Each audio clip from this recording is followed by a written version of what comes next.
One of the greatest minds in 20th century statistics was not a scholar.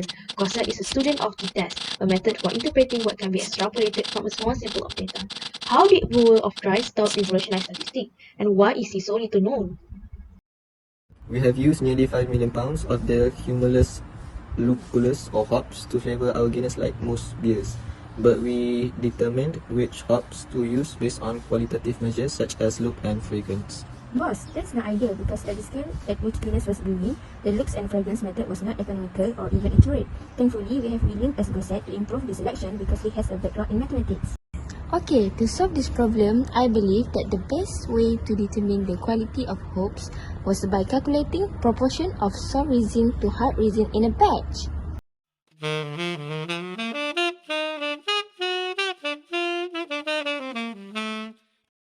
What this number means for the consistency of hops across batches, Case didn't really know. He looked at the data and couldn't support any particular conclusion. But Case knew they would want to solve the problem in order to analyze such data in the future. Hey Gossett, you have studied a bit of math at Oxford and was less scared of this kind of problem than the other brewers. Can you help me analyze the data and perhaps come up with some inferences? Okay, boss, but it's quite difficult because a theory of making inferences from small samples did not exist. We have no way of measuring the likely accuracy of their estimate. That's why I came to you. We have to overcome this restriction because even a scientifically minded company like Guinness was limited in the amount of its product it could dedicate to testing. So, the Gossett set to work. His goal was to understand just how much less representative a sample is when the sample is small. In much technical terms, how much wider is the error distribution of an estimate when you have only a sample of 2 or 10 compared to when you have a sample of 1,000? Okay, first problem, to understand just how much less representative a sample is when the sample is small. In more technical terms, how much wider is the error distribution of an estimate when you only have a sample of 2 or 10 compared to when you have a sample of 1,000? Gossett's first problem involved figuring out exactly how many observations of malt extract, a substance used in beer making, were necessary to be confident of the degree extract, which is 0.5 degree to 133 degree. He had an extract for which had a very large number of samples and could be relatively confident of the extract degrees of saccharin. He then took many different 2 observation samples from the extract in order to test the accuracy of such a small sample. Aha!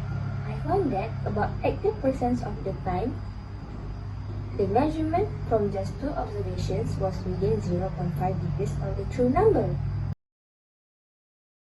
Then, he tried the same thing with 3 measurements. This time, there were approximate 87.5% chance of getting 0.5 degrees. With 4 measurements, he found better than 92% chance.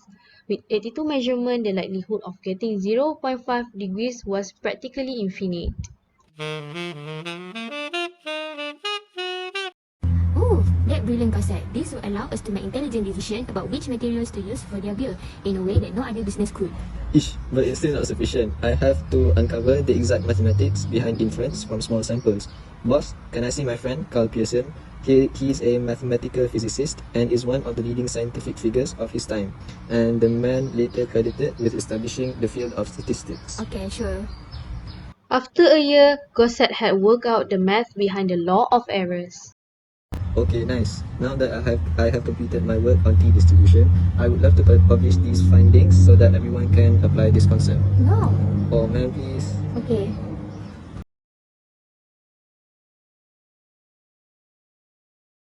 Although the analysis of variance was developed in 20th centuries, its antecedents go back many centuries. This comprised the additive model, sums of squares partitioning, experimentation, and hypothesis testing. In the 1770s, the place conducted hypothesis testing. I need to perform hypothesis testing to test that a trend does not exist within the data. The lab-based trend test can determine whether the system is deteriorating, improving, or if there is no trend at all. This is where hypothesis developed at the beginning, but ANOVA is still not published yet in this time.